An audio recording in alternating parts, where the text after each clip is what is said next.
찬양 드리겠습니다.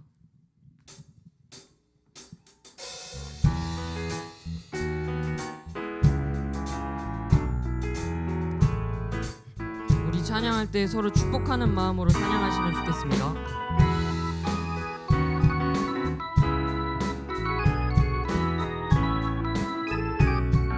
하나님의 사랑이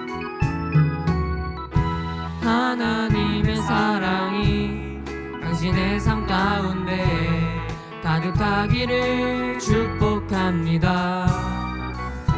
하나님의 은혜가 우리 가운데 가득하길 기도합니다. 하나님의 사랑이 당신의 삶 가운데 가득하기를 축복합니다. 하나님의 은혜가 우리 가운데 가득하길 기도합니다.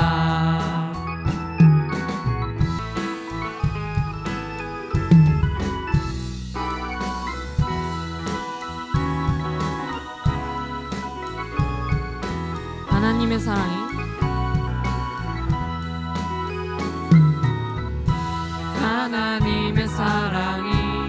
당신의 삶 가운데 가득하기를 축복합니다.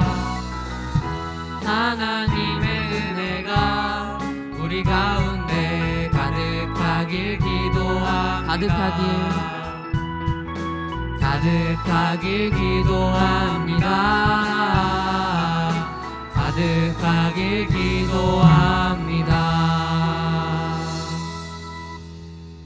지금 이 시간 이후로 예배가 끝나는 순간까지 매 순간순간이 모두 하나님께 영광 올려드리는 시간이며, 우리가 예배를 드리는 이유와 이 모든 예배의 대상이 오로지 하나님뿐인 것을 알아야 합니다. 하나님의 말씀을 사모하는 마음으로 예배에 임하시면 좋겠습니다. 지금부터 고등부 주일 예배를 시작하겠습니다. 우리 이 시간 다같이 사도신경 고백하시면서 예배 자리에 나가겠습니다.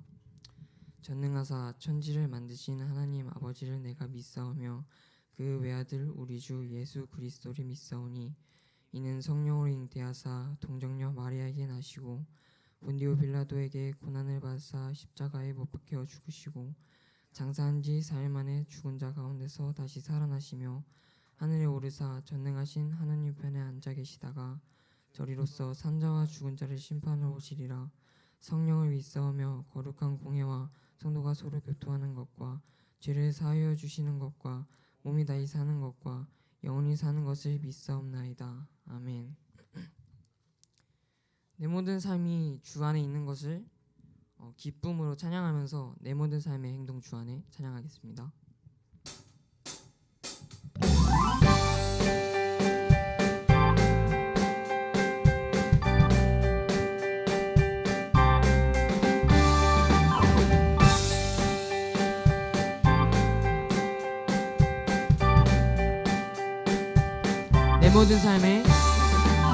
내 모든 삶의 행동 주 안에 주님 안에 있네. 나의 숨쉬는 순간들도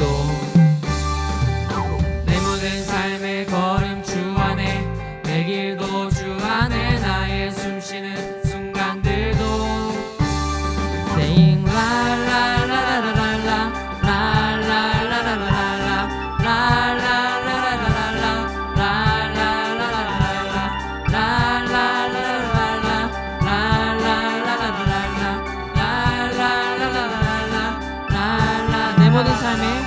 내 모든 삶의 행동 주 안에 주님 안에 있네. 나의 숨쉬는 순간들도 내 모든 삶의 걸음 주 안에 내 길도 주 안에 나의 숨쉬는 순간들도 Saying la la la la la la la la la la la la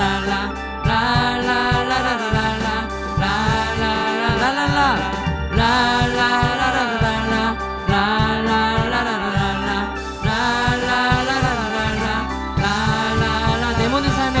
내 모든 삶의 행동 주 안에 주님 안에 있네. 나의 숨쉬는 순간들도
나의 숨쉬는 순간들도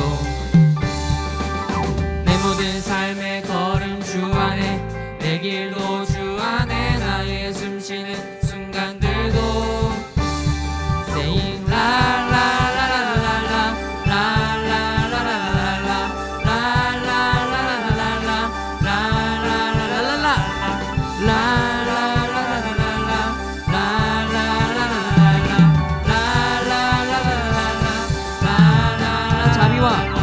자비와 은혜의 물결 어디서나 주 얼굴 보내 주 사랑 날 붙드네 오 놀라운 주님의 사랑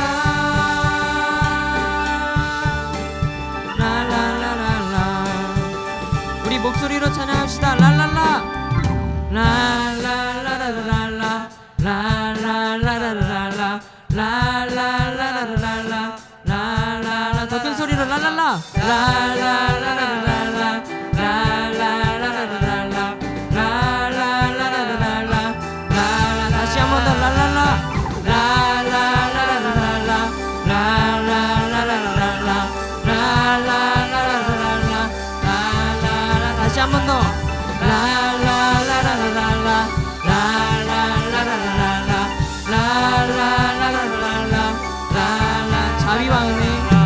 자비와 은혜의 물결 어디서나 주 얼굴 보내 주 사랑 날 붙드네 오 놀라운 주님의 사랑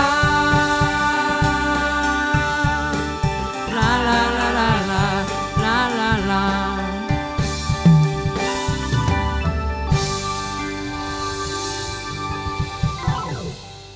우리 삶을 다스리시는 분은 주님밖에 없다는 것을 기억하며 예수 나의 모든 것 찬양하겠습니다.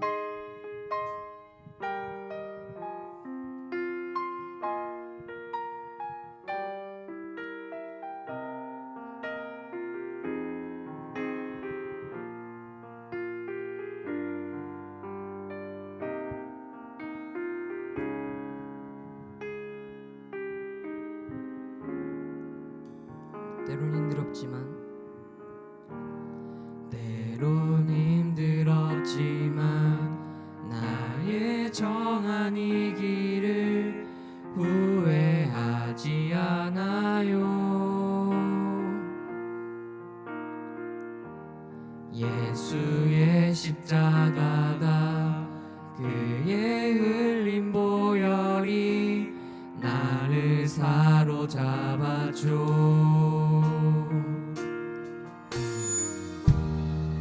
이제껏 살아온 삶 단 한 번 발자국도 혼자가 아니었죠.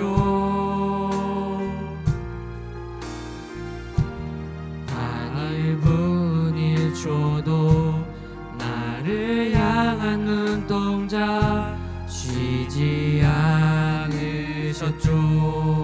손에 가진 것 없지만 쌓은 보화도 없지만 주의 사랑으로 날 채우니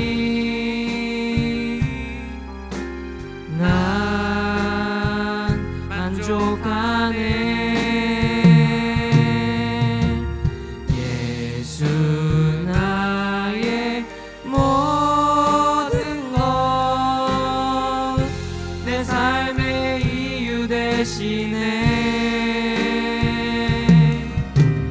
우리 기도 쉬지 않으리라. 다시 만날 그때 기대하며 예수 나의 모든 것 내 삶의 전부가 되네. 우리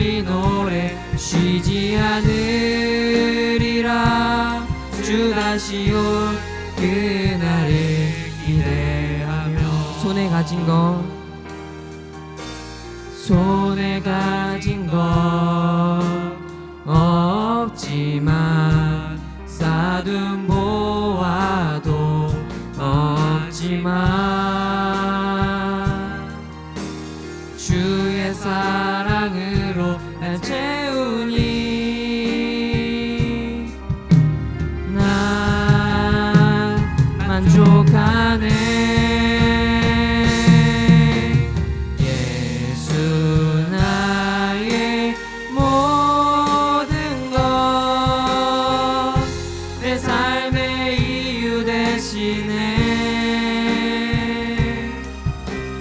우리 기도 쉬지 않으리라.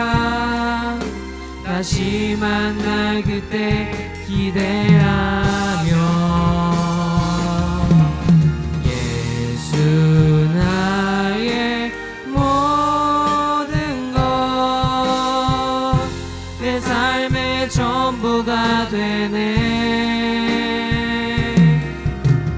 우리 노래 쉬지 않으리라. 다시 올 그날을 기대하며 우리 한 주간 죄 지은 것들 주님께 용서 구하고 우리 삶을 인도하시는 주님이 항상 옆에서 도우심을 생각하면서 기도하시면 좋겠습니다. 기도하시겠습니다.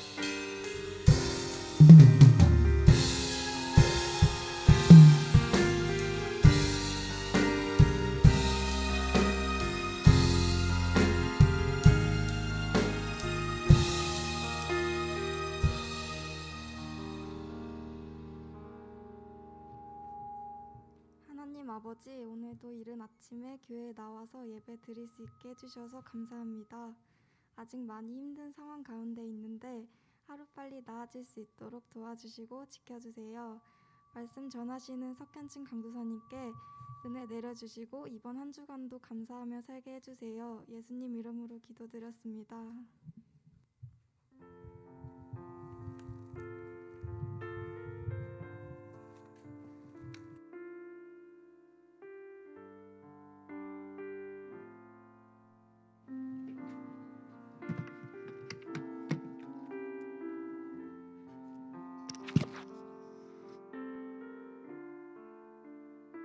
네, 이번 시간은 헌금하시는 시간입니다. 헌금은 우리의 한 주간의 삶을 돌아보며 주님께 우리의 감사의 제목을 기억하며 드리는 겁니다. 그냥 이렇게 집에서 가져온 돈을 아무 생각과 마음 없이 헌금함에 집어넣는 것이 아니라 한 주간 동안의 삶에서 여러분들에게 주님께 드릴 감사의 제목을 기억하시면서 주님께 내 삶을 드린다고 내 마음에 감사를 드린다는 고백과 함께 헌금하시겠습니다. 헌금하시겠습니다.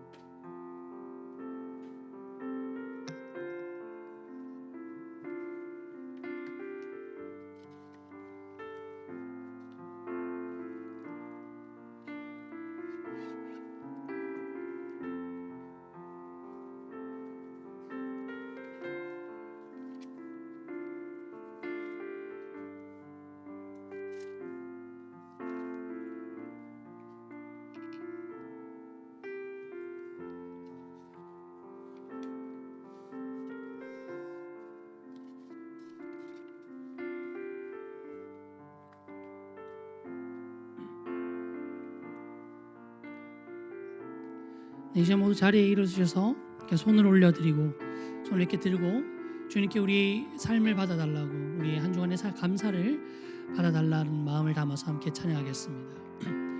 나의 생명을 드리니 주 영광 위하여 사용하옵소서. 내가 사는 날 동안에 주를 찬양하며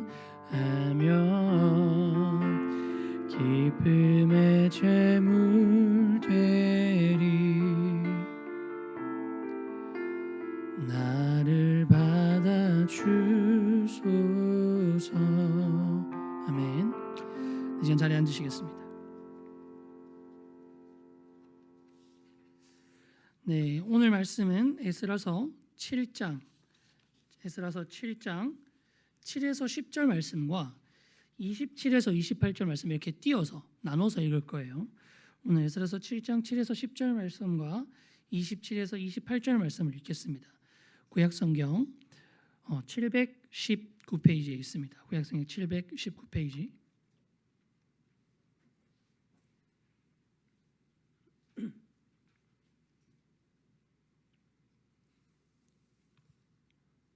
네, 다 찾으신 줄 알고 제가 먼저 한 절 그리고 여러분이 한 절 읽겠습니다. 아닥사스다 왕 제7년에 이스라엘 자손과 제사장들과 레위 사람들과 노래하는 사람들과 문지기들과 느디님 사람들 중에 몇 사람이 예루살렘으로 올라올 때에 시작.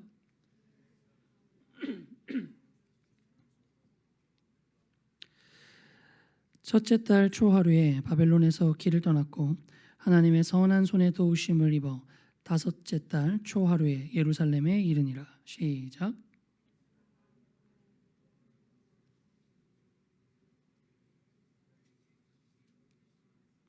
네, 27절, 28절 말씀 읽겠습니다. 제가 한 절 읽겠습니다. 우리 조상들의 하나님 여호와를 송축할지로다. 그가 왕의 마음에 예루살렘 여호와의 성전을 아름답게 할 뜻을 두시고. 함께 읽겠습니다. 시작. 또 나로 왕과 그의 보좌관들과 앞과 왕의 권세에 있는 모든 방백의 앞에서 은혜를 얻게 하셨도다. 내 하나님 여호와의 손이 내 위에 있으므로 내가 힘을 얻어 이스라엘 중에 우두머리들을 모아 나와 함께 올라오게 하였노라. 아멘.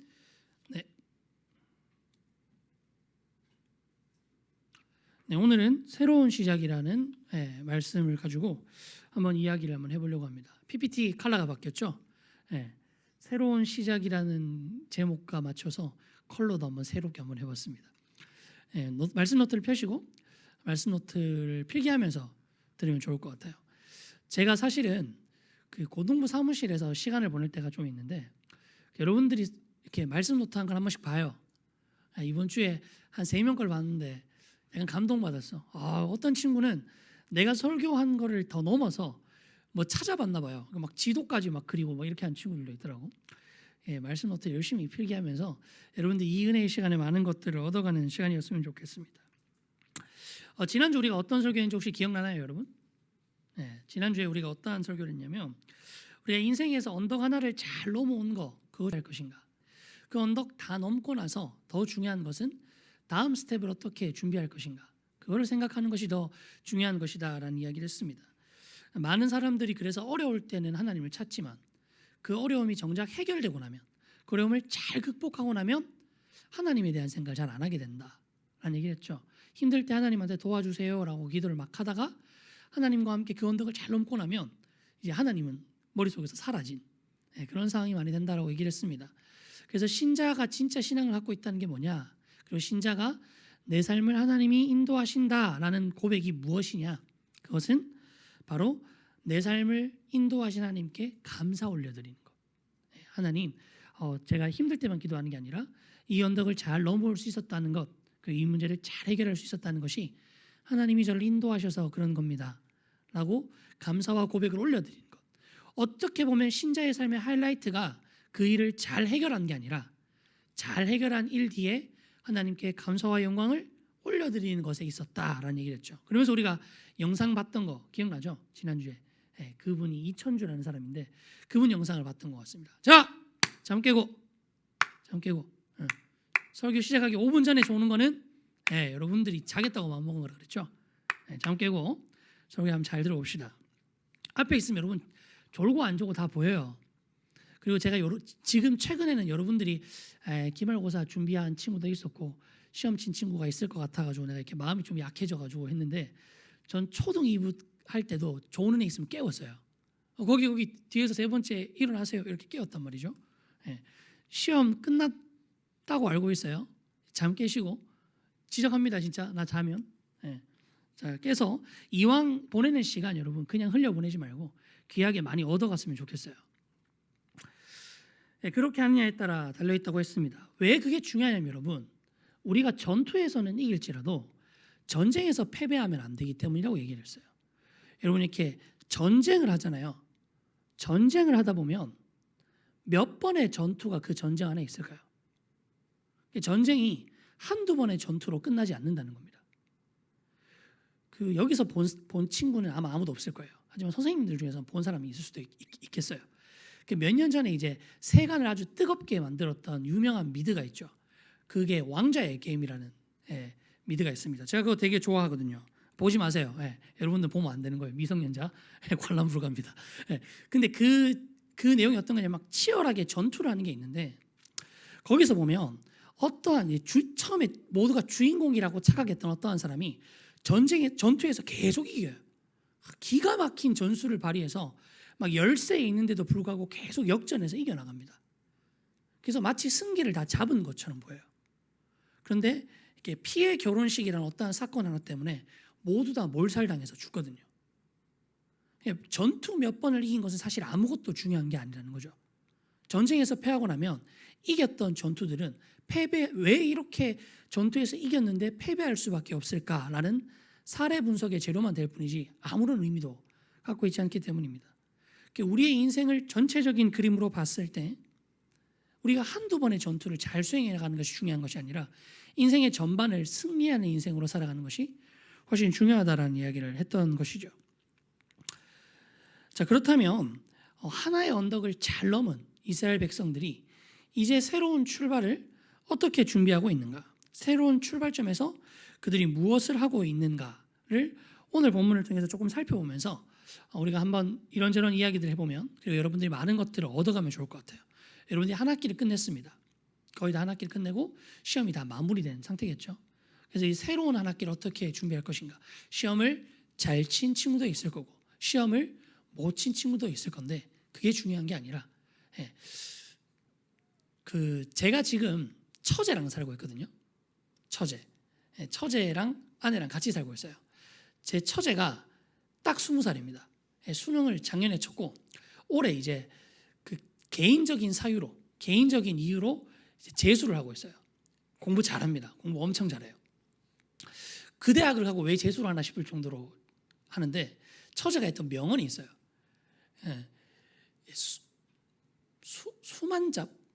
수만잡 맞나? 수미잡? 수능 미만은 다 잡것이다. 뭐 이런 거 있잖아요. 모의고사 아무리 잘 쳐도 소용없다. 뭐 이런 얘기 하더라고요. 여러분들이 결국 이제 고등학교 공부를 하는 것도 입시에 관련된 거고 결국 이 입시 과정을 잘 끝내는 게 중요한 거지. 지금 시험 하나로 모든 게 결정되거나 끝나는 게 아니니까 우리가 이 긴 레이스를 어떻게 갈지를 한번 잘 생각해 봤으면 좋겠다는 겁니다. 그리고 이 내용들을 오늘 말씀을 통해서 많은 것들을 얻어가서 또 한번 잘 달려나갈 수 있도록 동력을 얻는 시간이 되었으면 좋겠어요. 자, 우리가 무슨 얘기를 했냐면 이스라엘 백성들이 포로 귀환을 했다. 그리고 성전 공사를 시작했다. 그것이 마침내 지난주에 완공되었다라는 얘기까지 했죠. 그런데 여러분 참 재밌는 게 오늘 본문 우리가 읽었던 이 성경 이걸 권이라 그러거든요. 이게 무슨 서적? 창세기, 출애굽기처럼 이게 무슨 서적? 에스라서죠. 여러분 좀 주의 깊게 본 친구들은 깨달았을 수도 있어요. 에스라가 지금 등장한다는 겁니다. 에스라서는 10장이거든요. 딱 에스라서 10장이면 끝이 나요. 근데 7장이 되어서야 에스라가 등장합니다. 마치 붕어가 없는 붕어빵처럼 에스라서인데 지금 6장까지 에스라가 등장하지 않았어요. 이제 에스라가 딱 등장한 겁니다. 책의 제목은 에스라서인데 에스라가 없어요. 그리고 이 에스라서 제가 얘기했지만 에스라서의 전체적인 핵심이 뭐냐면 하나님의 집을 짓는다는 거라고 얘기했죠. 하나님의 집을 짓는 게 에스라서의 목적입니다. 그런데 에스라가 등장을 안 했는데 성전은 완공이 되었죠. 제목은 에스라서고 주제도 하나님의 집을 짓는 건데 에스라는 이제서야 등장하고 하나님의 집 성전은 다 완공이 된 상태라는 겁니다. 되게 의아하죠. 뭐지? 이런 생각이 들 수도 있을 것 같아요. 근데 저는 그래서 더 좋아요. 그래서 이 부분이 더 좋습니다. 그 이유가 뭐냐면 마치 이제서야 이 전체 본권 에스라서의 진짜 중요한 부분은 지금부터다라고 이야기하는 것 같거든요. 그리고 하나님의 집을 짓는다는 게 성전 건물을 짓는 게 다가 아니다. 어떻게 보면 하나님의 집은 지금부터 짓는 거다라는 것을 에스라서가 말하고 있는 것 같아요. 지금까지는 아주 긴 서론이었어 라고 말하는 것처럼 진짜 중요한 거는 이제부터 시작이야 라고 이야기하는 것 같다라는 것이죠. 자, 한번 첫 번째 제목을 한번 읽어보겠습니다. 시작. 끝나지 않은 하나님의 역사입니다. 하나님은 언제나 다음 스텝을 준비하고 계세요. 우리가 알든 알지 못하든 우리는 일단은 지금까지 달려온 게 되게 힘들었기 때문에 끝나고 나면 조금 쉬고 싶고 푹 쉬면서 이렇게 일단은 당분간 아무 생각 없이 마음껏 놀겠다라는 마음으로 푹 놀 거예요. 그런데 우리가 쉬고 있어도 하나님은 쉬지 않고 있습니다. 하나님은 여러분들의 다음 스텝을 준비하고 있다는 거예요. 이게 되게 중요합니다. 제가 작년 12월 달에 논산 훈련소에 있었어요. 작년 12월 달에 논산 훈련소에 있었습니다. 그 논산 훈련소에서 아침 생활이 어떠냐면 새벽에 깨워요. 새벽에 깨워서 이제 밖에서 체조를 합니다. 12월 달이에요. 춥겠죠, 그죠? 밖에서 체조를 시킵니다. 체조를 하고 나서 뭘 하냐면 달리기를 시켜요. 달리기를 1.5km인가요? 매일 아침마다 뛰었던 것 같아요. 그렇게 좀 뜁니다. 그러다 보면 이제 중간에 그 체력 테스트를 해요. 체력 테스트. 그 체력 테스트를 해서 그 최고를 1등급이라 하나, 특등급이라 하나 그거를 주거든요. 그걸 영역을 3개를 재요. 푸시업, 그 윗몸 일으키기, 그리고 달리기 이렇게 3개를 재거든요. 근데 여기서 특등을 받으면 전화포상을 줍니다. 전화포상. 전화를 할 수 있게 돼요. 지금이야 뭐 전화가 흔하지만 군대 안에 들어가면 전화가 아주 귀해집니다. 그래서 저는 이제 떼어놓고 온 와이프가 있었기 때문에 더 전화가 간절했죠, 그죠? 근데 이제 푸시업은 특등을 받았어요. 근데 이제 윗몸 일으키기 특등을 실패를 한 거죠. 그래서 내가 이 달리기에서로 특등을 다시 받아서 받아야겠다. 그리고 또 체력적인 부분이 좀 자신 있다 생각했어요. 몸도 가볍고 이러니까 또 열심히 뛰어봐야지라고 했는데 3km를 뛰어라 그래요. 3km를 뛰어라 그래서 처음부터 이렇게 치고 나가려고 딱 마음 먹고 팍 뛰었단 말이에요. 반 바퀴를 돌고 나서부터 걸었습니다. 토할 것 같아서요. 초반에 스피치를 확 올렸는데 이렇게 텐션을 쫙 올려갖고 막 뛰는데 이게 바로 훅 꺼지더라고요. 죽을 것 같더라고요. 그래서 그냥 걸었습니다. 그래서 3급 받았어요. 근데 중요한 거는 이 여정을 어떻게 잘 마치냐는 거지 앞부분에 아무리 빨리 달리는 게 중요한 게 아니라는 걸 좀 깨달았거든요. 처음에 제가 뛸 때 앞에서 한 5번째로 뛰었습니다. 그리고 뒤에서 거의 뭐 꼴찌에 가까울 정도로 걸었으니까 그렇게 되더라고요. 그런 것처럼 여러분 마라톤을 하잖아요. 마라톤을 뛰면 그 중간중간마다 분기점이 있어요. 이렇게 생수 같은 것도 있고 이렇게 돌아서 나오는 데도 있고 이렇게 분기점들이 있습니다. 마라톤에서 핵심은 어떤 몇 번 분기점에서 내가 몇 등 하느냐가 중요한 게 아니죠. 결승전에 몇 등으로 들어오냐가 중요한 겁니다. 첫 번째 분기점에서 1등 한다 하더라도 꼬린 지점에서 4등 하면 메달권이 아닌 거예요. 아무 의미가 없는 거죠. 그렇죠. 우리 인생에서 한 번 한 번의 분기점을 어떻게 잘 해냈느냐가 중요한 게 아니라는 거죠. 이 전체 여정이 중요하다는 얘기를 하는 겁니다. 제가 굉장히 좋아하는 작가가 있습니다. 그 작가가 C.S. 루이스예요. 영국의 대문호 중에 한 명입니다.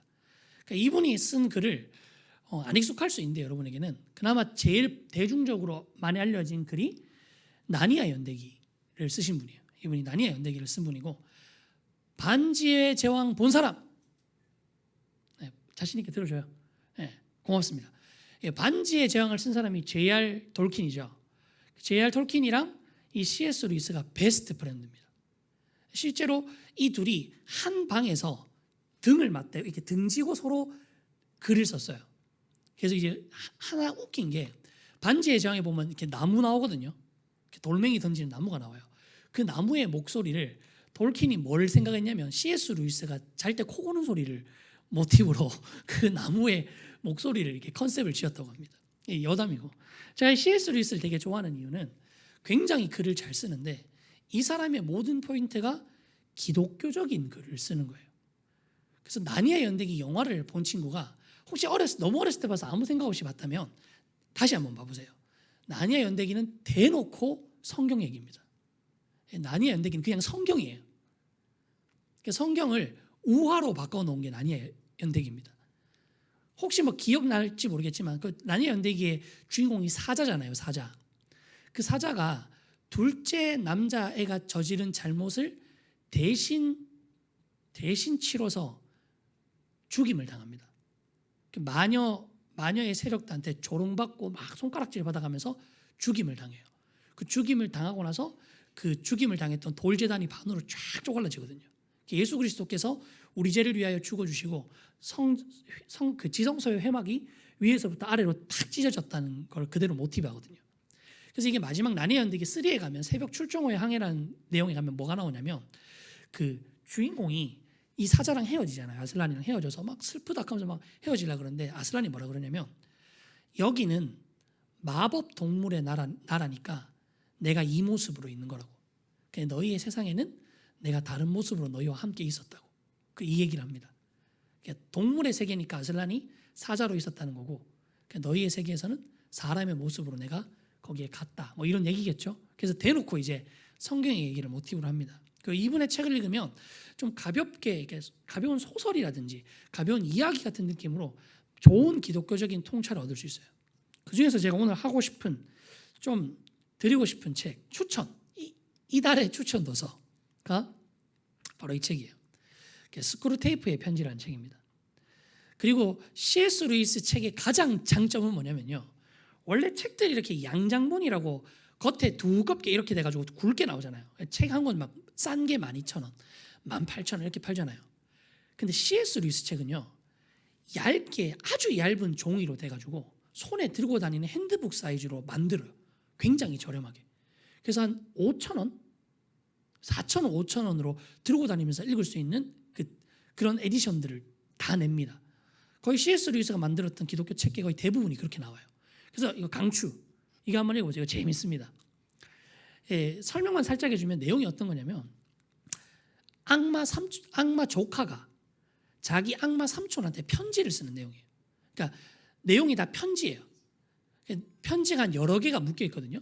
편지 하나를 읽고 그 다음 번에 편지 쓴 거. 그러니까 내용이 짤막해요. 여러분들이 한 두세 페이지로 편지 한 권 읽고 박아놨다가도 다음날 편지 한 권 읽고 이렇게 라이트하게 읽기 좋은 책입니다. 근데 왜 악마의 이야기를 읽어야 되느냐? 악마 조카가 악마 삼촌한테 이렇게 편지를 쓰는 내용인데 이거를 통해서 우리가 뭘 할 수 있냐면 사탄이 우리를 어떻게 유혹하고 우리가 어떻게 사탄의 유혹으로부터 벗어날 수 있고 죄의 본질이 뭐고 라는 걸 생각할 수 있는 좋은 책이에요. 이 책이 아주 좋은 책입니다. 이 책 내용 중에 그런 거 나오거든요. 배경이 세계 2차 대전이라 가지고 세계 2차 대전이 터져가지고 악마 조카가 너무 좋아해요. 뭐 세상이 지옥처럼 변했다 하면서 막 이렇게 얘기하는데 그 악마 삼촌이 이게 계급도 되게 높은 악마인데 뭐라 그러냐면 좋아하지 마라. 좋아할 일이 하나도 아니다. 이렇게 얘기를 해요. 의아하죠. 왜 그러냐면 무슨 얘기를 하냐면 만약에 세상에 기근이 불고 공포가 불고 아픔이 생겨서 많은 사람들이 예수 그리스도를 믿게 돼서 구원받게 되면 결과적으로 우리는 영원의 세계에서 그들을 잃어버리는 거다. 어쩌면 그거보다 세상이 살기 좋고 풍요로워가지고 사람들이 예수님한테 관심도 없는 상태에서 불신자로 죽어서 영원히 그들의 생명을 뺏어오는 게 우리한테 유익한 거지. 살아가는 세상에서 얼마나 힘든 일이 많이 발생하는 건 중요한 게 아니다라는 얘기를 해요. 통찰이 있죠, 그죠? 여기서 제가 하고 싶은 내용이 오늘 여러분에게 전달하고 싶은 내용은 바로 이겁니다. 이 스크루테이프의 편지에 보면 그 사탄이 어떻게 사람을 유혹하는가, 사람을 어떻게 이렇게 그리스도인답게 살지 못하게 만드느냐의 아주 핵심적인 포인트가 여기 있습니다. 자, 우리는 현재를 살아가죠. 현재를 관점으로 우리는 두 가지의 시간을 구분할 수 있습니다. 하나는 과거겠죠. 또 다른 하나는 미래입니다. 여러분 혹시 이거 잘 한번 생각해 보실래요? 여러분들이 생각을 할 때, 내가 생각을 할 때 현재를 놓고 많이 생각하십니까? 아니면 과거나 미래를 놓고 생각을 많이 하세요? 여러분들이 걱정과 고민을 할 때, 때로는 스트레스를 받을 때 그 원인이 보통 현재 내가 당면한 문제 때문인가요? 아니면 과거나 미래의 일들 때문인가요? 뻔하죠. 과거의 그 어떤 심리학자 얘기인데 사람이 하는 생각 중에서 60에서 70%는 과거에 대한 고민인 거고 나머지 20에서 30%는 미래에 대한 고민이다. 그리고 5%에서 10% 정도만이 현재 당면한 고민을 하고 있다라는 이야기를 해요. 여러분 과거에 대한 생각은요. 우리에게 뭘 주냐면 후회, 우울감, 위축됨. 내가 이 짓을 왜 했지? 그때 이걸 안 했으면. 내가 이걸 해가지고 지금 우울해. 내가 과거에 이렇게 해서 이불킥이라고 하죠. 이불킥 탁 하면서 막 우울해한단 말이에요.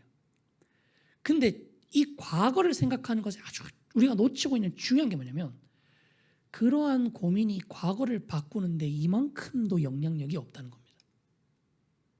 그러한 후회가, 그러한 이불킥이 내 과거를 요만큼도 바꿀 수 없다는 거예요. 과거에 이만큼의 변화도 미칠 수 없다는 겁니다. 이것을 다른 말로 그냥 소비되는 시간이라는 거예요. 그러면서 여기에 어떤 내용까지 나오냐면 사탄의 전략은 사람이 과거에 매이게 만들어서 과거를 후회하게 만드는 건데 참 재밌는 것은 인간에게는 시간이 제한되어 있기 때문에 인간이 과거에 대해서 후회하는 시간만큼 현재를 낭비하게 만들 수 있다. 이렇게 얘기를 해요. 과거를 후회하는 시간만큼 현재를 낭비하게 만들 수 있다라는 이야기를 합니다. 그럼 미래에 대한 고민은 어떨까요? 미래에 대한 고민은요. 이런 것들을 만듭니다. 걱정, 불안, 두려움을 만들어요. 근데 여러분 미래에 대한 고민이 만약에 계획이 된다면 진짜 두려움을 덜어낼 수 있고 걱정을 덜어낼 수 있고 불안을 완화할 수 있는 좋은 장치가 될 거예요. 근데 여러분 사실 잘 한번 생각해 봐요. 내가 미래에 대해서 고민하는 게 꼭 계획으로 이어질까요? 막연한 고민과 막연한 불안과 막연한 두려움으로 점철될 때가 훨씬 많습니다. 그냥 고민으로 끝날 때가 많다라는 거죠. 내가 그렇게 고민을 했지만 이런 것들이 사실상 그다지 열매를 맺지 못한다는 거예요. 그래서 우리가 오히려 집중해야 되는 것은 현재에 있다는 겁니다. 유일하게 여러분들이 현재를 어떻게 살아가는지 집중할 때에만 미래를 바꿀 수 있고 미래에 대한 불안을 해결할 수 있고 미래에 대한 막연함을 해소할 수 있어요. 그렇게 보낸 현재가 쌓일 때에만 그 현재가 시간이 지나갔을 때 뒤돌아보면 후회 없는 과거가 되는 거예요. 불안해하거나 이불킥 하지 않는 과거가 될 수 있는 거예요. 그러면서 뭐라고 해요? 유일하게 우리가 변화시킬 수 있고 영향력을 행사할 수 있는 것은 현재밖에 없다. 현재에 집중해야 된다라는 거예요. 이건 여러분 더군다나 믿음의 관점에서 연결할 때 더 중요한 내용을 담고 있습니다. 여러분들의 삶에서 내가 내 삶에서 전에 이렇게 믿었는데 내가 중학생 때는 진짜 신앙 좋았는데 내가 고등학교 2학년 때는 정말 신앙 좋았는데 내가 고등학교 1학년 때는 진짜 하나님 열심히 믿었는데 내가 그때 저번에 거기 수련회 갔을 때 정말 울면서 기도 많이 했는데 여러분의 신앙과 아무 상관없다는 거예요. 신앙은 오늘이 중요하기 때문입니다. 그 연애 경험이 있는 친구들이 있을 거예요. 그 친구와 이렇게 예전에 사귀었던 친구와 아름다웠던 추억들 기억나니? 뭐 이런 거 있잖아요. 이렇게 아름다운 추억들이 중요할 수 있죠. 근데 여러분 그 1년 전의 추억이 지금의 그 친구와 나와의 관계를 담보해 주지 않아요. 그죠? 1년 전에 이 친구랑 아무리 행복했던 기억이 있다 하더라도 내가 지금 이 친구랑 사이가 좋지 않고 이 친구에게 소홀하고 있다면 관계는 바로 깨집니다. 아무 의미 없거든요. 중요한 건 지금이라는 겁니다. 그리고 내가 나중에는 이렇게 믿어야지. 내가 지금은 좀 그러니까 시간 지나서 이렇게 믿어야지라는 것만큼 허황된 게 없습니다. 특히나 제가 고등학교 시절 때도 그랬고 고등학생 친구들을 많이 만나볼 때도 그렇고 고등학교만 끝나고 나면 신앙생활 해야지 라는 친구 중에서 제대로 신앙생활 하는 친구를 거의 못 봤어요. 1%도 안 되는 것 같아요. 어떻게 보면 여러분들 때가 지금 제일 신앙생활하기 좋아요. 삶이 뭔가 힘들고 어렵고 고민이 많을 때 사람은 인생에 대해서 진지하게 생각해 보거든요. 그 여러분들이 지금 인생의 방향성을 결정하고 정하는 시기잖아요. 이때 하나님으로 딱 시작하지 않으면 여러분들 인생이 뭐 이미 다 정했어요. 길 다 정했어. 그리고 나서 하나님을 개입시키기가 불편할 수 있다고요. 그래서 지금 여러분들이 삶을 잘 선택하고 결정하는 것이 굉장히 중요합니다. 근데 여기에 제일 큰 방해가 뭘까요? 여러분 왜 사람이 과거를 후회하고 미래에 대해서 걱정을 하냐면요. 현재를 제대로 직면하기 싫어서입니다. 그게 사실은 현실 도피의 가장 빠른 출발점이거든요. 그리고 이 스크루테이프의 편지에 어떠한 내용이 있냐면 사탄이 사람을 유혹하고 사람을 깨어내고 그리스도인답게 살지 못하게 만들고 그리스도의 사랑을 느끼지 못하게 만들고 불신자로서 살아가게 만드는 가장 좋은 방법은 그 사람 마음속에 악한 생각을 집어넣는 게 아니에요. 우리 그렇게 생각합니다. 그 사람 마음속에 악이라는 걸 집어넣는 게 아니라고. 사탄의 목적은 그게 아닙니다. 사탄은 여러분에게 악한 생각을 집어넣고 악한 경향을 집어넣는 게 아니에요. 오히려 스크루테이프 편집은 무슨 얘기를 하냐면 악도 선도 생각하지 못하게 만드는 게 최고다라고 얘기해요. 까만색 도화지에 흰 쌀알이 탁 떨어지면 그것만큼 눈에 잘 보일 수가 없어요. 그러니까 삶의 힘듦을 많이 겪는 사람일수록 오히려 복음 앞에 뜨겁게 반응하는 사람들이 나타나는 게 그 이유 때문이거든요. 그래서 사탄의 전략은 우리를 안개와 같은 곳에 집어넣는 겁니다. 그런 거 생각 못하게 만드는 거예요. 그래서 많은 기독교인들 지도자들이나 많은 신학자들이 지금 세대가 되게 위험한 세대라고 생각해요. 왜냐하면 지금 세대는 정말 악한 것들에 많이 노출되는 게 아니라 진지하게 삶에 대해서 고민해 볼 수 있는 상황을 없앤다는 거예요.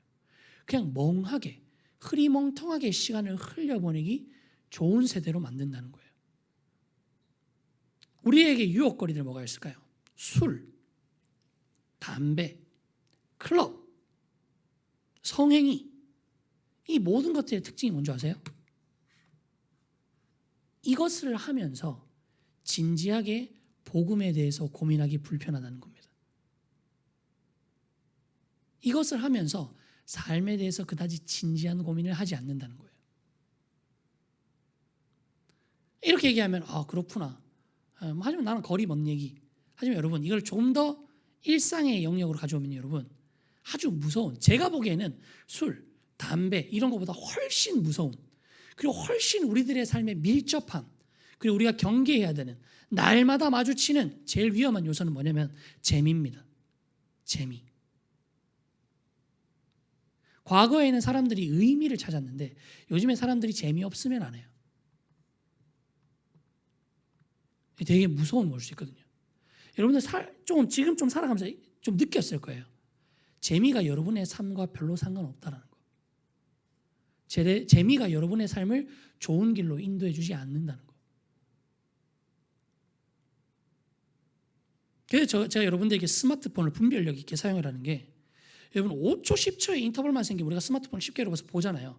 그만큼 우리가 하나님에 대해서 생각해보고 내 인생에 대해서 생각해보고 현재에 충실할 수 있는 시간을 뺏기는 거예요. 하루에 5초, 하루에 10초, 하루에 1시간, 하루에 2시간, 3시간 쌓이면 1년이면 300시간, 500시간, 600시간 될 수 있는 거죠. 그래서 우리가 이런 것들을 경계해야 됩니다. 그래서 우리가 현재에 충실해야 돼요. 그래서 제가 여러분에 도전하는 것은 여러분들이 한 학기를 잘 마무리한 거 말고요. 제자반 1학기 수료 열심히 했는 거 말고요. 옛날에 신앙생활 어떻게 했는 거 말고요. 이제 여러분들은 무엇을 하시겠습니까? 지금 여러분들은 뭘 하시겠어요? 나의 오늘의 신앙을 위해서 무엇을 하시겠습니까? 이것부터 세워야 돼요.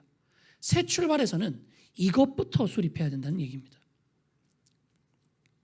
신자는요, 언제 죽는지 아십니까? 수명이 닿을 때 죽는 게 아니에요. 신자는 소명이 닿을 때 죽습니다. 하나님이 이 신자로 하여금 내가 너에게 계획한 일이 마쳤을 때 주님 품으로 돌아가서 이 땅에서 하나님의 나라를 위해서 세웠던 그 모든 노력과 땀을 완전한 영광으로 보상받는 거예요. 여러분들은 소명을 위해서 살아가는 자들이기 때문에 하나의 언덕을 잘 넘는 게 중요한 게 아니라 여러분들의 인생을 통해서 하나님이 이뤄가실 일들을 바라봐야 된다는 겁니다. 그것을 위해서 우리가 해야 되는, 집중해야 되는 것 가장 중요한 게 뭐냐면 현재, 오늘, 지금 나의 신앙을 어떻게 사느냐예요. 지금 이 설교를 듣는 여러분들이 어떠한 마음과 자세로 듣고 있는가, 하나님께 얼마나 집중하고 있느냐가 지금 여러분의 신앙을 결정짓는다는 겁니다. 내가 평소에 어떻게 한다, 그게 아니에요. 지금입니다. 지금.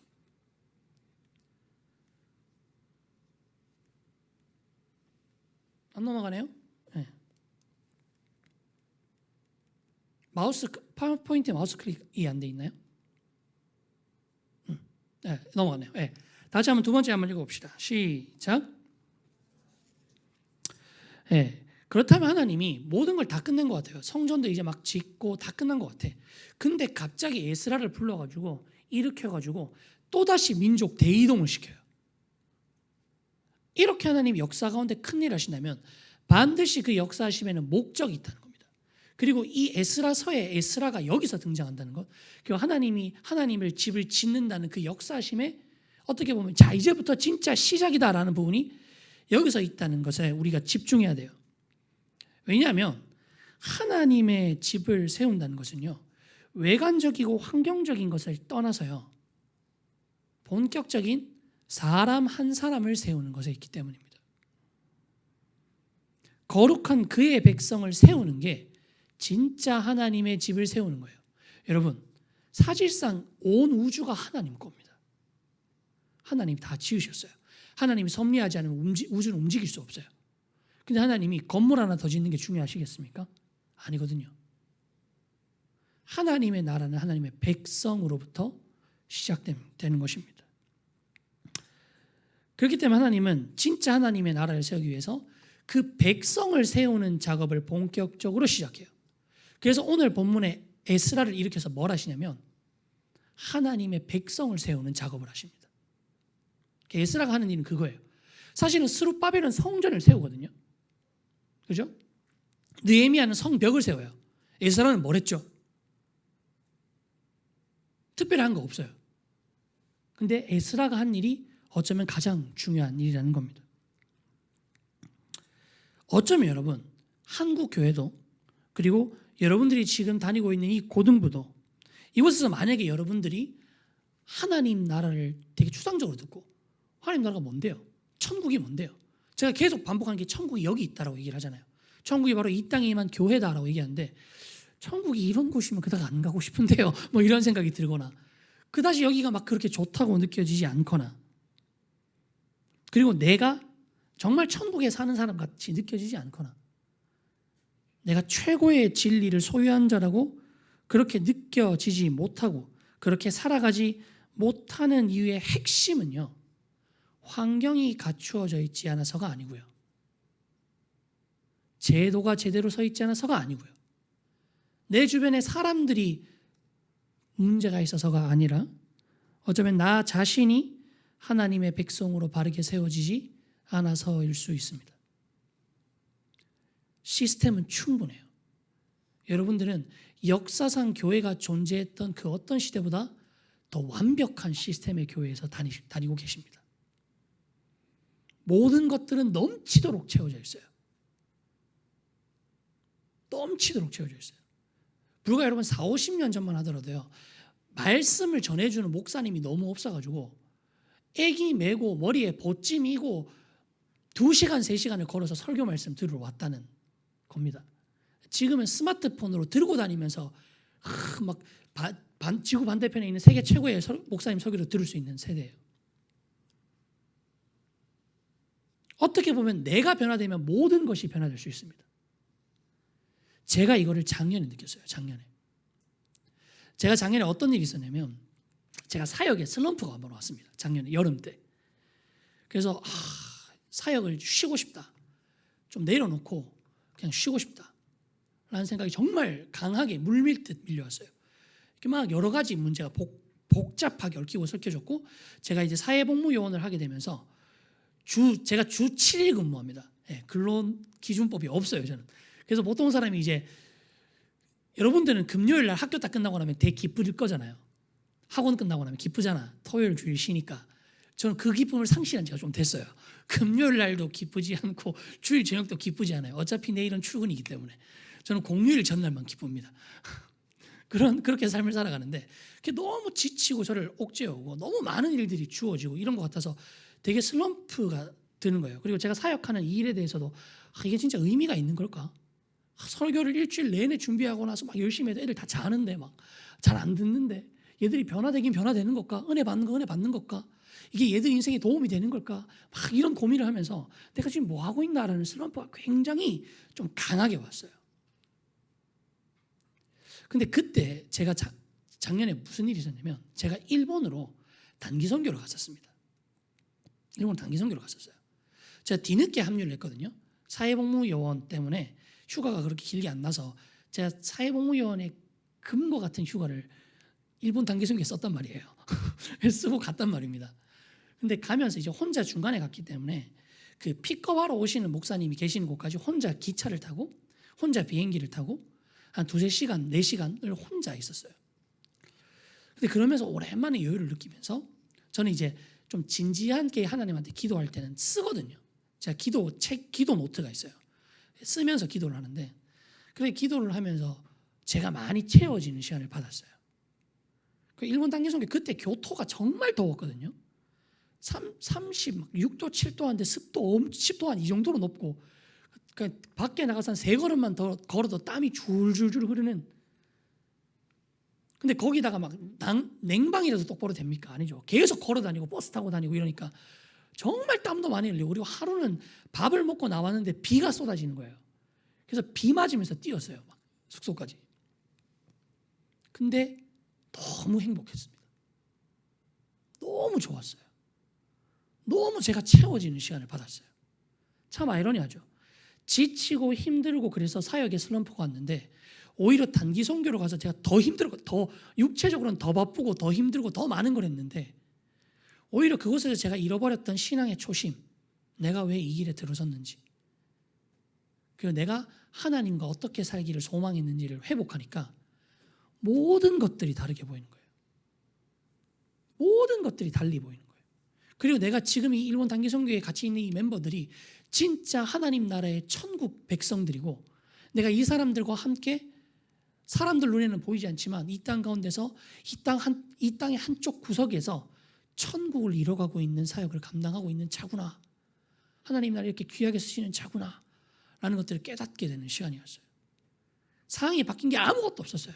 더 바쁘고 더 분주해지기만 했어요. 그래서 저는 모든 것들을 회복하는 시간을 가졌거든요. 그게 중요한 겁니다. 내가 바로 서면요, 여러분들에게 이미 주어져 있는 하나님 나라, 천국을 맛볼 수 있게 되는 겁니다. 그것이 어쩌면 우리에게 지금 주어진 가장 중요한 일입니다. 자, 3번째 제목 한번 읽어보겠습니다. 시작. 자, 그렇다면 우리가 지금 당면한 가장 중요한 문제, 하나님 우리에게 제시하는 새로운 시작의 가장 중요한 부분이 바로 하나님의 백성으로 서는 것. 내가 진짜 하나님의 신자로서, 하나님의 나라로서 나 한 사람이 진짜 참된 그리스도인으로 서는 것. 그게 중요하다는 건 다 들었죠.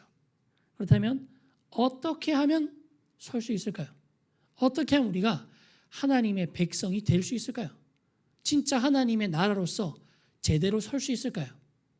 그 해답은 오늘 우리가 읽었던 말씀에 있습니다. 함께 읽어보겠습니다. 시작.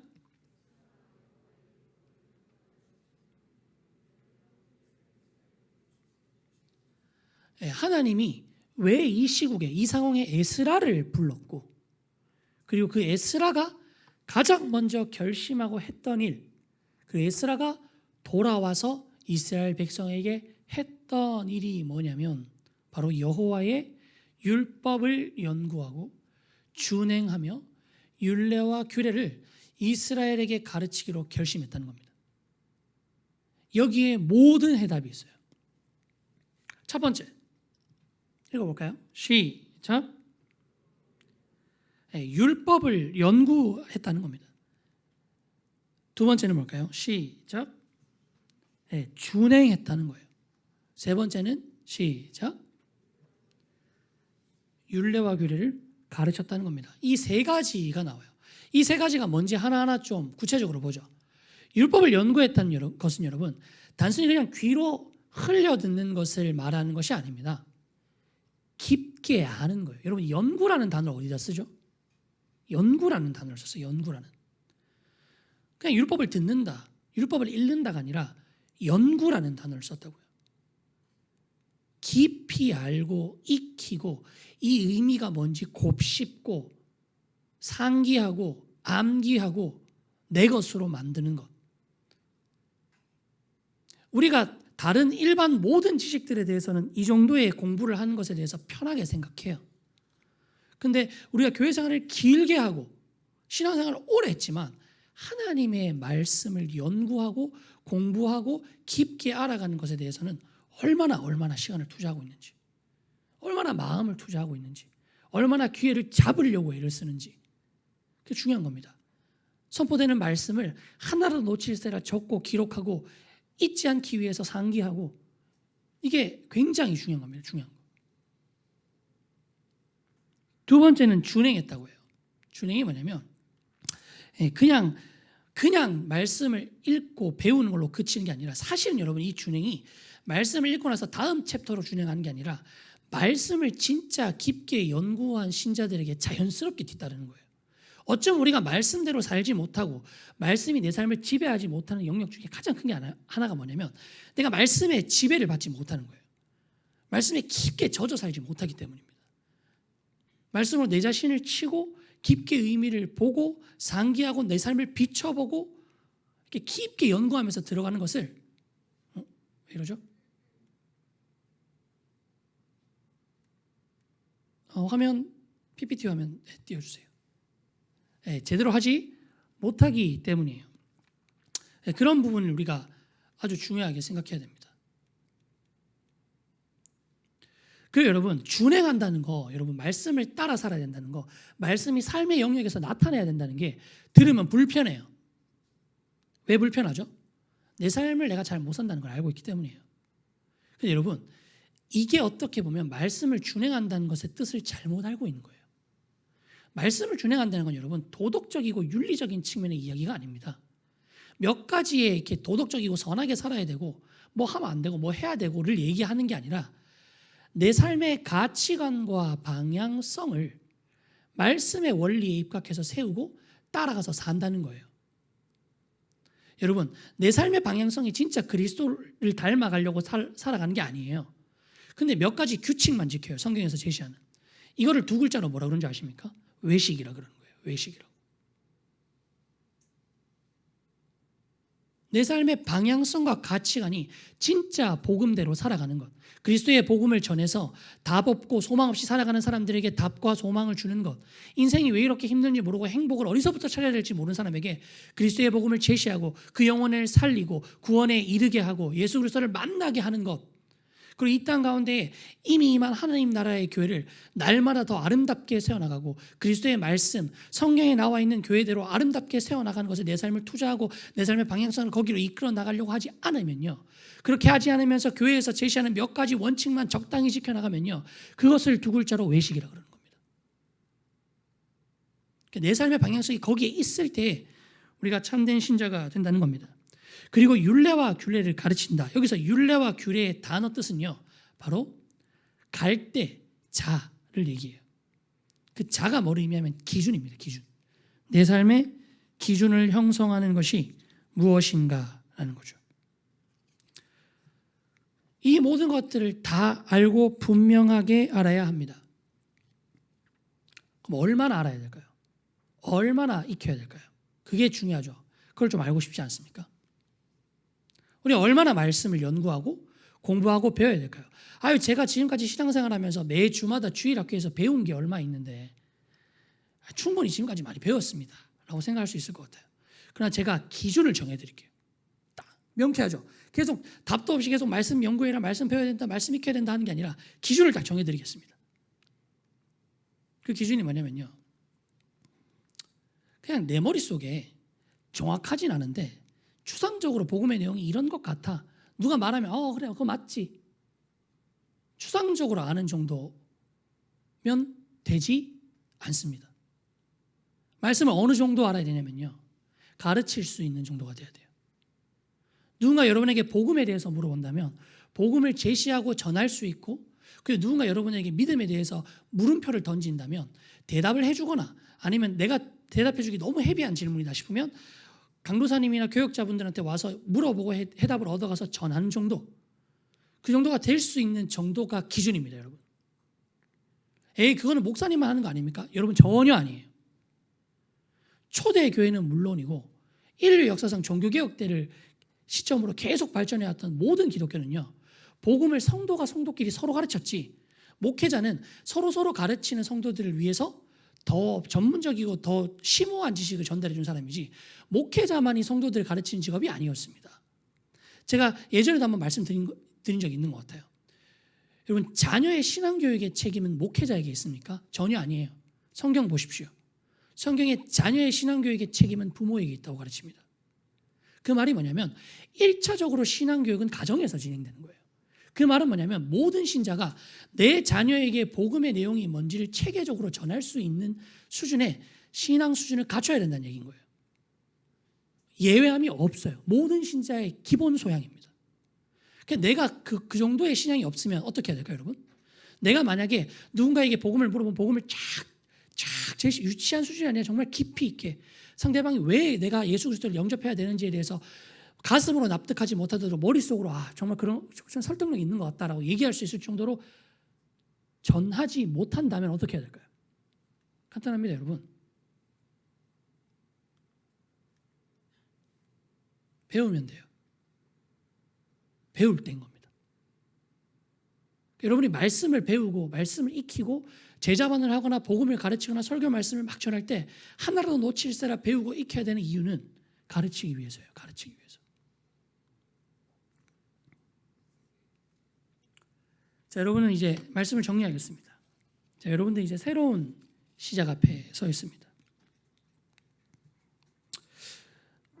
우리가 말씀과 복음을 어느 정도 알아야 될까요? 제가 할 말 없으니까 계속 말씀이 중요하다는 얘기를 하는 게 아닙니다, 여러분.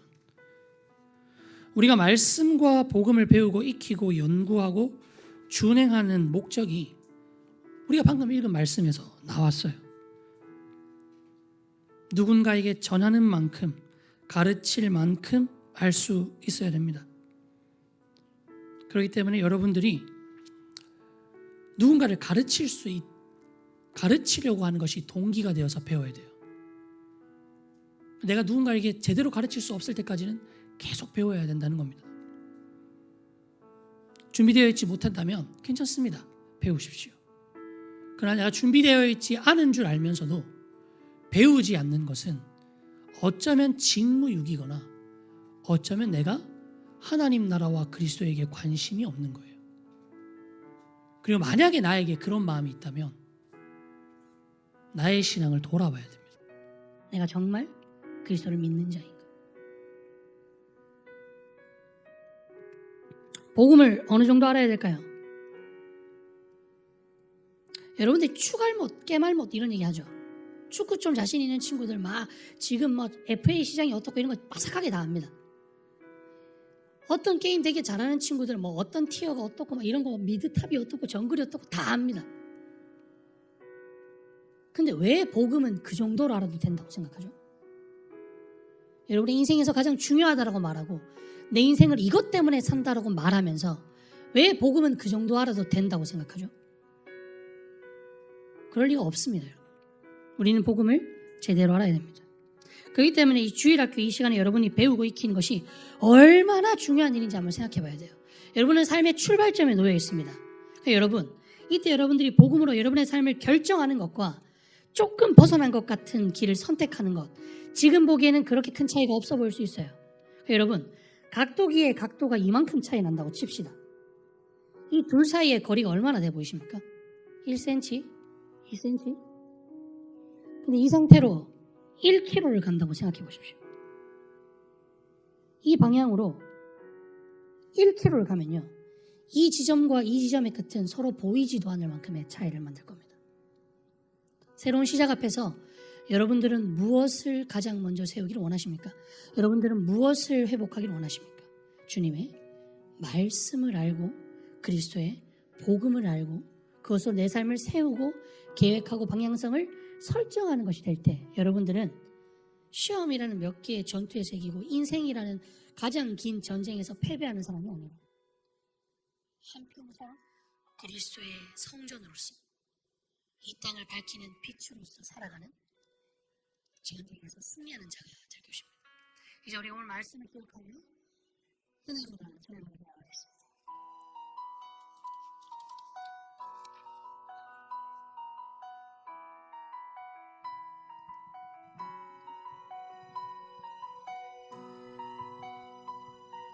시작됐네.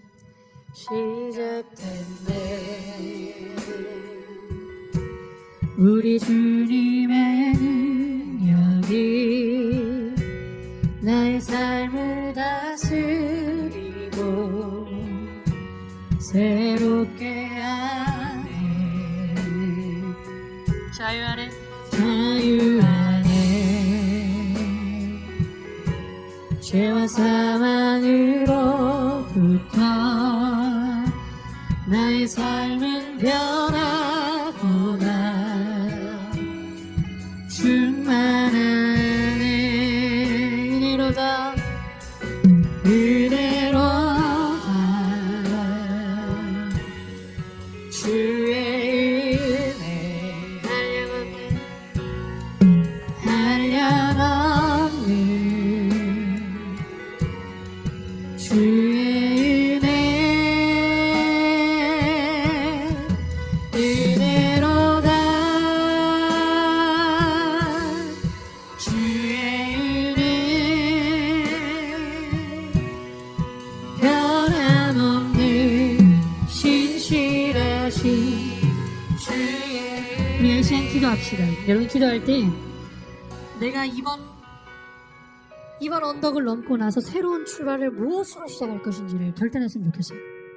내가 복음 안에서 세워지고 그리스도의 말씀을 배우고 익히는 데 힘써서 내 삶의 방향성과 가치관이 이 땅을 살아가는 하나님의 성전으로서 하나님 나라의 백성으로서 내 평생 주님 앞에 돌아갈 때까지 내 인생을 승리하는 전쟁의 삶으로 살아가고 말리라 라는 고백을 하면서 내 삶에서 가장 먼저 세워야 될 것과 가장 먼저 이루어야 될 것을 계획하고 세워나가는 우리 고등부 친구들이 되면서 주님 앞에 다짐하며 주님 앞에 기도하며 나아가는 우리 고등부 친구들이 되었으면 좋겠습니다. 이제 함께 기도하겠습니다. 기도합시다.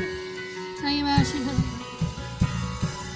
진짜 우리 아이들이 새로운 시작을 앞두면서 주의 아버지 앞에 주의 말씀으로 서고 그리스도의 복음을 배우고 익히고 세워 내 삶의 방향성과 가치관이 그리스도의 복음을 전하고 이 땅 가운데서 하나님 나라를 세워가는 성전으로서 자기 길을 소망하는 삶이 될 수 있도록 주님께서 우리 아이들의 마음에 결단하는 마음을 주시고 세우는 마음을 주시고 하나님 마음을 주시고 세우는 마음을 주셔서 우리 아이들의 복음으로 세우고 복음으로 살고 복음으로 인하여 살아갈 수 있는 주님께서 역사해 주시고 만져주시고 이루어주시고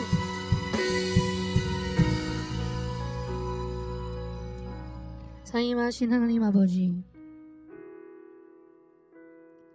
사람의 눈으로 보기에는 겉으로 세운 것들과 겉으로 이루어진 것들과 손에 잡히는 것들과 눈에 보이는 것들이 중요해 보일 수 있습니다. 그러나 하나님은 시작점을 어디에 두십니까? 그러나 하나님은 시작점을 주님을 알고 그와 교제하며 하나님의 말씀을 먹고 그 말씀 안에서 살며 그리스도의 복음의 가치관으로 살아가고 익히고 그렇게 나 한 사람이 진짜 그리스도의 집, 하나님의 집으로 사는 것을 시작점으로 놓고 계십니다. 새로운 출발을 앞두고 있는 우리 고등부 친구들이 삶의 가장 중요한 이 순간에 가장 중요한 것을 가장 먼저 세우고 삶의 모든 터를 그 위에서 세워나갈 수 있도록 주께서 역사하시고 만져주시고 이루어주시옵소서. 우리 아이들 마음 가운데 두렵고 떨리고 결단하지 못하는 마음들이 있다면 주께서 용기를 주시고 결단케 하시고 굳건하게 세울 수 있도록 주께서 함께하여 주시옵소서. 모든 말씀 살아계신 예수 그리스도로 기도드렸습니다. 아멘. 네, 광고 보시고 주기도문하고 예배를 마치겠습니다.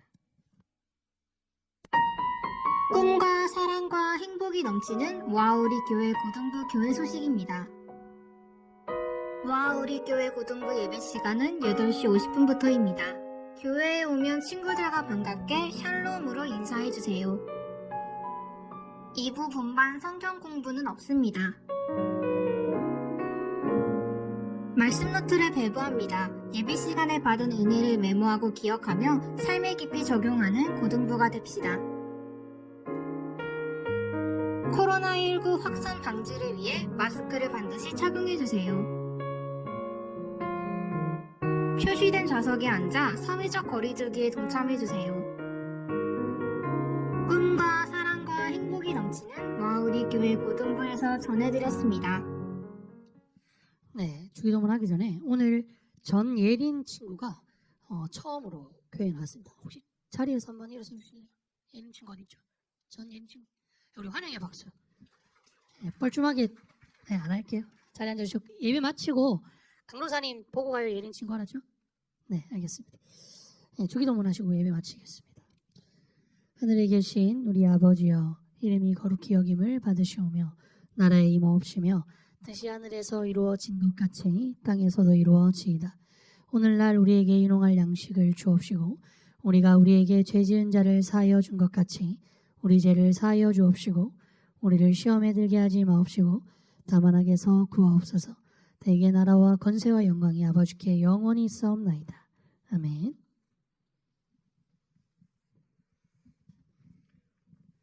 광고를 하나 할게요. 그 앞에 들어올 때 어른들은 이제 휴대폰에다가 QR 코드를 받아가지고 이제 찍고 들어오잖아요. 그래서 고등부도 그거를 하려고 그래요. 그래서 여러분들의 이름하고 전화번호를 등록할 건데 이제 주민등록까지는 그러니까 이제 그 얘기도 있었는데 주민등록까지는 등록 안 할 거예요. 그래서 그러니까 이름하고 전화번호를 등록할 거고 그래서 이제 들어오면서 고등부도 QR 코드 인식기를 하나 저희가 교회에서 받을 거고 그렇게 해서 그걸로 찍고 들어오면 되고 이게 아마 8월 말까지 데이터 작업을 하고 8월 말 9월 초부터는 이제 고등부도 그렇게 활용할 것 같고 그래서 여러분들의 그 이름과 그리고 저희 주민등록번호가 아니라 전화번호를 등록하는 거에 대해서 반대하는 사람. 방주영 지금 손 들면 안 되지. 그래서 반대하는 사람 없으면 그대로 다 그러니까 교회에서 가지고 있는 고등부에서 가지고 있는 자료를 가지고 등록을 할게요. 됐죠? 네, 그리고 그 QR 코드를 등록할 때 그 부모님이 와우리 교회 안 다니시는 친구들이 좀 꽤나 있는 것 같더라고요. 그 친구들은 주소, 전화번호, 생년월일 이렇게 3개만 주시면 됩니다. 뭐 어디에 쓰는 거 아니고요. 그냥 제가 알려고 하는 거고요. 뭐 신방을 하거나 뭐 우리 예전에 택배 받은 적 있죠, 친구들. 그런 거 할 때 쓰려고 하는 거니까 그런 거 걱정 안 하시고 하시면 될 것 같습니다. 그리고 혹시 이제 뜻한 바가 있어서 아직 저희 투지폰 쓰는 친구들이 간혹 있잖아요. 그 친구들은 교회에서 그 카드에다가 QR 코드를 담아서 따로 드릴 거예요. 그러면 이제 그걸 가지고 어른들도 그런 어른들 많거든요. 그러니까 아직 이제 왜 나는 굳이 투지폰 뭐 이러시는 분들이 있어서 그런 분들은 이제 그 카드에다가 그 QR 코드 받아서 그렇게 찍고 들어가시는 분도 있으니까 그거는 이제 따로 또 그렇게 만들어서 아마 드릴 거예요. 네, 그거 가지고 9월부터는 이제 출석 체크도 그걸로 할 거고 또 아무튼 여러 가지 그렇게 활용을 하도록 하겠습니다. 마치겠습니다.